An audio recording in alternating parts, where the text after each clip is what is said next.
এদিকে শিলিগুড়িতে উত্তরকন্যা অভিযানে নতুন চাকরি প্রার্থীরা অভিজ্ঞতার নম্বর নিয়ে আপত্তি তুলে প্রতিবাদ এবং বিক্ষোভ। কলকাতার পাশাপাশি এবার শিলিগুড়িতে উত্তরকন্যা অভিযানে নতুন চাকরি প্রার্থীরা অভিজ্ঞতার জন্য যে 10 নম্বর বরাদ্দ করা হয়েছে তা নিয়ে আপত্তি তুলে প্রতিবাদ এবং বিক্ষোভ।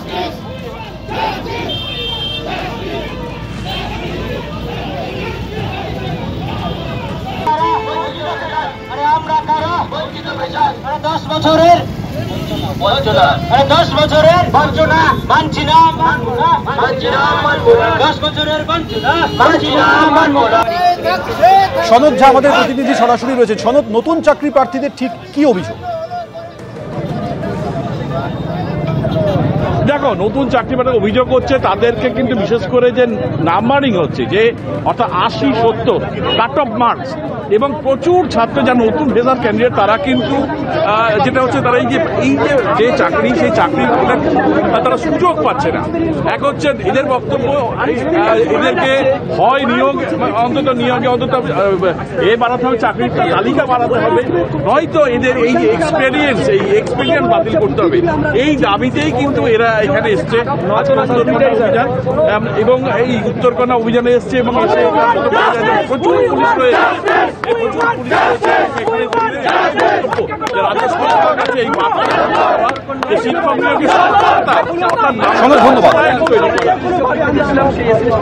আমরা ফ্রেশার্স এবং চাকরিহারা যে সমস্ত শিক্ষকরা ছিলেন তারা এক্সট্রা 10 নম্বর পেয়েছেন, তার জন্য আমরা কাট অফে আমরা অনেকটা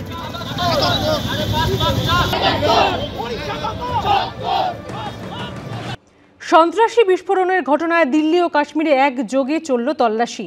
একদিকে কাশ্মীরের শ্রী মহারাজা গোলাপ সিং হাসপাতালে আসেন তদন্তকারী আধিকারিকেরা, অন্যদিকে ফরিদাবাদের আল ফালাহ বিশ্ববিদ্যালয়ে পৌঁছায় ইডির অফিসাররা। আর্থিক লেনদেনের বিষয়টি তদন্ত করে দেখার পর আল ফালাহ চ্যারিটেবল ট্রাস্টের প্রতিষ্ঠাতা জাভেদ আহমেদ সিদ্দিকীকে গ্রেপ্তার করা হয়। দিল্লির বুকে কাঁপন ধরানো সন্ত্রাসী বিস্ফোরণের ঘটনায় মঙ্গলবার দিল্লি ও কাশ্মীরে একযোগে চলল তল্লাশি। সূত্রের খবর, কিছুদিন আগে কাশ্মীরের শ্রী মহারাজা গুলাব সিং হাসপাতালের এক চিকিৎসকের লকার থেকে একটি AK-47 উদ্ধার হয়। সেই সূত্র ধরে মঙ্গলবার চিকিৎসক ও স্বাস্থ্যকর্মীদের লকার খুলে দেখেন তদন্তকারীরা।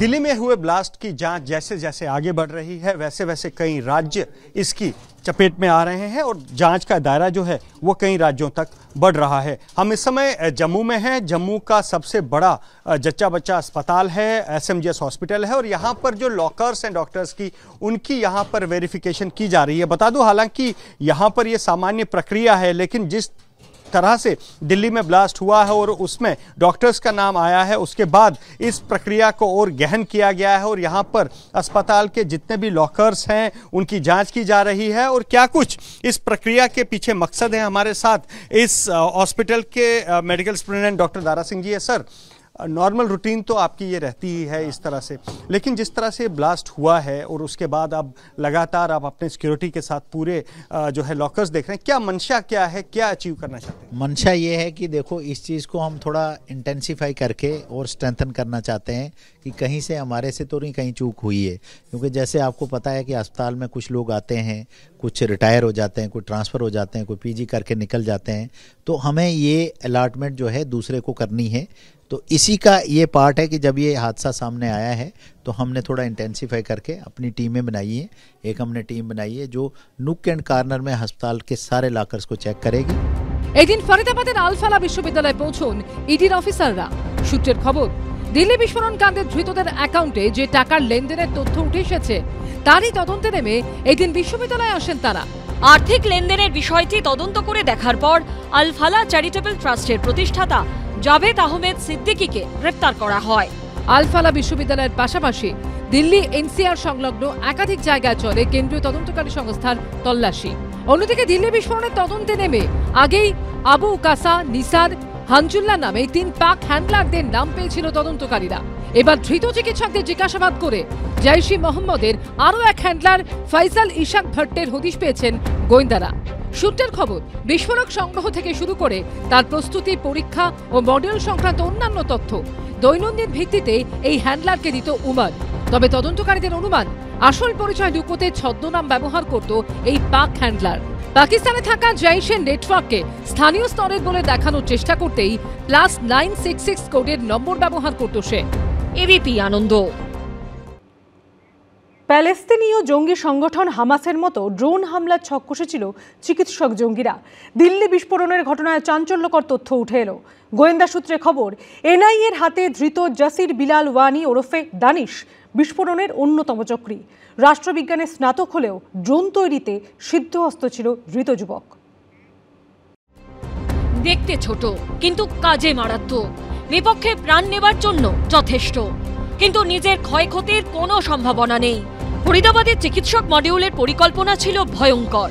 মেধা বুদ্ধিকে পুরোপুরিভাবে জঙ্গি নাশকতায় লাগিয়েছিল তারা। আর এই আবহেই সূত্রের খবর, দিল্লিতে গাড়ি বোমা বিস্ফোরণের আগে প্যালেস্তিনীয় জঙ্গি সংগঠন হামাসের মতো ড্রোন হামলার ছক কষেছিল চিকিৎসক জঙ্গিরা। ধরুন দিল্লির কোনো ব্যস্ত চৌরাস্তা, সিগন্যালে দাঁড়িয়ে রয়েছে শয়ে শয়ে গাড়ি, হঠাৎ করে আকাশ থেকে উড়ে এলো ড্রোন, আর পর মুহূর্তেই মাটি কাঁপানো বিস্ফোরণ। সূত্রের খবর 10-20 জন নয়, চিকিৎসক জঙ্গি মডিউলের টার্গেট ছিল দিল্লি ও দেশের অন্যান্য এলাকায় শয়ে শয়ে মানুষের মৃত্যু, ব্যাপক ক্ষয়ক্ষতি, সীমাহীন আতঙ্ক ছড়ানো। দিল্লি বিস্ফোরণের তদন্তে রবিবার শ্রীনগর থেকে জাসির বিলাল ওয়ানি ওরফে দানিশ নামে এক যুবককে গ্রেপ্তার করে এনআইএ। এনআইএ সূত্রে দাবি, এই দানিশ অনন্তনাগ জেলার কাজিগুন্দের বাসিন্দা। দানিশ উমরের ঘনিষ্ঠ সহযোগী ছিল। মারাত্মক তথ্য হলো, রাষ্ট্রবিজ্ঞানে স্নাতক হলেও ড্রোন তৈরিতে সিদ্ধহস্ত ছিল এই যুবক। উমারকে প্রযুক্তিগত সহযোগিতা করত এই দানিশই। বর্তমানে ড্রোনের মাধ্যমে বিস্ফোরক সরবরাহ করার জন্য আধুনিক প্রযুক্তি সম্পন্ন ব্যবস্থা তৈরির চেষ্টা করছিল সে। তদন্তকারীদের অনুমান, অনেকটা হামাস বা আইএস জঙ্গিদের মতোই গণহারে মানুষ মারার পরিকল্পনা ছিল এই চিকিৎসকদের জঙ্গি মডিউলে। আমাদের মতো শহরে আমাদের বিমানবন্দর আছে, পোত আছে, জাহাজের বন্দর আছে, আমাদের যেখানে পেট্রোল ডিজেল জ্বালানি মজুদ থাকে, আমাদের কমিউনিকেশনগুলি যেগুলিতে আছে, সেই জায়গায় যদি এরকম ড্রোন গিয়ে হিট করে সেটা কিন্তু ব্যাপক ক্ষতি করতে পারে। তো তাছাড়া জনবসতি এলাকাতে এগুলিতেও এরা ক্ষতি করতে পারে। নজরদারি রাখা এইটা কিন্তু একটা বড় চ্যালেঞ্জ। এইটা যদি ব্যাপকভাবে মিলিটেন্টদের কাছে এসে ঘনবসতিপূর্ণ এলাকায় ছোট ছোট পার্টসগুলি এনে ওরা অ্যাসেম্বল করে যে কোনো একটা ছোট্ট জায়গা থেকে ওরা ড্রোন লঞ্চ করতে পারে। জঙ্গিরা ঘরে বসে ড্রোন তৈরিতে সক্ষম হলে দেশের অভ্যন্তরীণ নিরাপত্তার ক্ষেত্রে আগামী দিনে আরো বড় চ্যালেঞ্জ দেখা দিতে পারে, এমনটাই আশঙ্কা বিশেষজ্ঞদের। এই ড্রোন কিন্তু ওয়েপন ক্যারি করতে পারে। AK-47 2 থেকে 3টে যদি ড্রোন হয় সে এটা ক্যারি করতে পারে, এবং অনেক সময় হয় কি, তা ওরা একটা ডেজিগনেটেড জায়গায় ওখান থেকে কন্ট্রোল করে সেখানে ড্রপ করে। ড্রোনকে আমাদের এখন যে অবস্থা অত্যন্ত গুরুত্ব দিতে হবে as a carrier, as a destroyer. ড্রোনকে ওরা অ্যাপ্লাই করার প্ল্যান করেছিল। It gives us A signal যে একটা বিরাট কোনো কিছু হতে চলেছিল। পাকিস্তান সীমান্তে পাক সেনা কিংবা জঙ্গিরা অনেক সময় ড্রোনের মাধ্যমে নজরদারি কিংবা হামলা চালানোর চেষ্টা করে, কিন্তু ভারতীয় সেনা বা বিএসএফ তা প্রতিহত করে, ড্রোন ধ্বংসও করে। বহু সময় ড্রোনের মাধ্যমে অস্ত্র কিংবা মাদকও ভারতে পাঠানোর চেষ্টা হয়, কিন্তু ঘরের মধ্যে বসে থাকা জঙ্গিরা যদি ড্রোনের মাধ্যমে হামলা ঘটাতে সক্ষম হয় তাহলে তার পরিণতি ভয়ঙ্কর হতে পারে। হিন্দুল দে ও প্রকাশ সিনহার রিপোর্ট, এবিপি আনন্দ। এবিপি আনন্দ, এগিয়ে থাকে, এগিয়ে রাখে।